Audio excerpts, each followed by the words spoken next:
What up, nerds? This is Clay Cooper from Prep Expert. I've got 2 perfect scores on the SAT and 1 perfect score on the ACT. And today I'm going to teach you the rules for using a semicolon. Alright, semicolons are tested a lot in the writing section on the SAT and in the English section on the ACT. You need to understand semicolons if you want to do well in these sections. However, a lot of my students arrive in my classes and they don't have any idea how to use semicolons, or they're afraid of semicolons, but there's no need to be. Semicolons are beautifully simple on these tests. I can explain to you how to use them and how not to use them very quickly. Let's take a look at the rules. So as I mentioned, the semicolon rules are beautifully simple. 99% of the time you see a semicolon on either the SAT or the ACT, it will follow a very, very easy rule, and that is this. 99% of the time, semicolons are identical to periods. Semicolons are identical to periods. They just separate complete sentences. Just like you can see in that example, I've used a semicolon to separate complete sentences. In other words, if you can use a period, you can use a semicolon. If you can't use a period, you can't use a semicolon. It's that simple. So really the test, 99% of the time, what you need to do to test a semicolon to see if it works is plug in a period. If the period works, the semicolon works. If the period doesn't work, the semicolon doesn't work. Another more complicated way of saying this is that you have to have an independent clause on each side of the semicolon. But actually that really is overcomplicating it. It's beautifully simple. Plug in a period. If the period works, you can use the semicolon. If the period doesn't work, you can't use the semicolon. I think part of the reason why students get a little bit confused about this is because in real life, there are stylistic reasons to favor using a semicolon over a period in a particular circumstance. In other words, if you're going to use a semicolon to separate 2 sentences in real life, you want it to be the case that those 2 sentences are related to each other. Right? You don't want to separate 2 sentences that are totally unrelated using a semicolon. You'd want to make sure that they're actually related to each other in real life. However, that is a stylistic concern. It's not a grammar concern. It's a stylistic consideration, right? And stylistic considerations rarely serve as the reason for a correct answer on the SAT or ACT.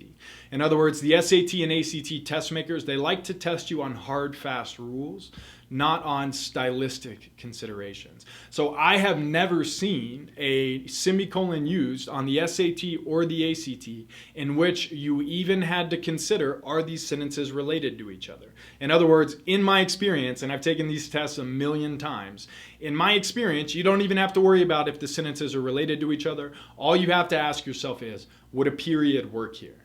Now you may be thinking, what if they offer me a period and a semicolon? Again, in my experience, they can't do that. So the test makers can't give you more than one answer choice that will work in a given situation.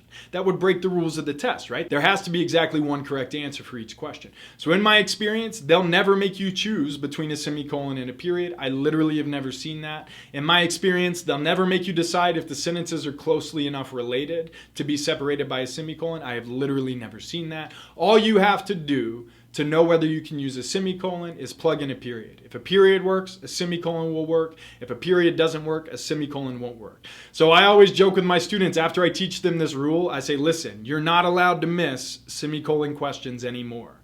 You see how easy it is? You do not have my permission to miss these questions anymore. These are layups, they're free throws, they're pieces of cake, easy money. You should get every semicolon question right on your test. Now, let's talk about the 1%, right? So semicolons 99% of the time separate complete sentences. However, once every few hundred years or so, a single question on a single test will test one other use of a semicolon. In other words, a semicolon can do one other thing, but this is extremely rare. It does not show up on either test very often. Let me show you how it works. We typically use commas to separate items in a list. So I could say, on my way home from school, I saw Yandi a kite, and the mailman. All right, so normally I would separate the items in this list using commas, just like I have. But what if one of the items in my list itself contains a comma? So instead of a kite, let's say I saw the big bad wolf. All right. Well, in describing the big bad wolf, I have to separate the adjectives using a comma. In other words, there needs to be a comma between big and bad. That comma is a part of the second item in my list. The second item in my list is the big bad wolf. The problem is, if I'm using commas to separate items in my list, and one of the items in my list itself contains a comma, then it becomes ambiguous what I'm trying to say. Now it looks like I have 4 items in my list, right? In other words, on my way home from school, I saw Yandi, the big bad wolf, and the mailman. But that's not what I'm trying to say. In other words, if one of the items in my list itself contains a comma, I can't use a comma to separate the items in the list, and that is the single other use for a semicolon. In other words, if you're making a list of items and any of those items themselves contain commas, then you can use a semicolon to separate the items in a list. So this sentence rewritten might say, on my way home from school, I saw Yandi, semicolon, the big bad wolf, semicolon, and the mailman. And now it's clear what I'm trying to say because I've used a clearer symbol to separate the items in my list. So again, this bottom use really is not important. In fact, I'm just going to go ahead and delete it. I don't want you to be excused by it. It's extraordinarily rare on both tests. We need to make sure that we do understand that a semicolon is essentially the same thing as a period 99% of the time. Now let's put these rules to work. It would be a mistake to draw broad conclusions on the basis of these imperfect data about American taxes and wealth.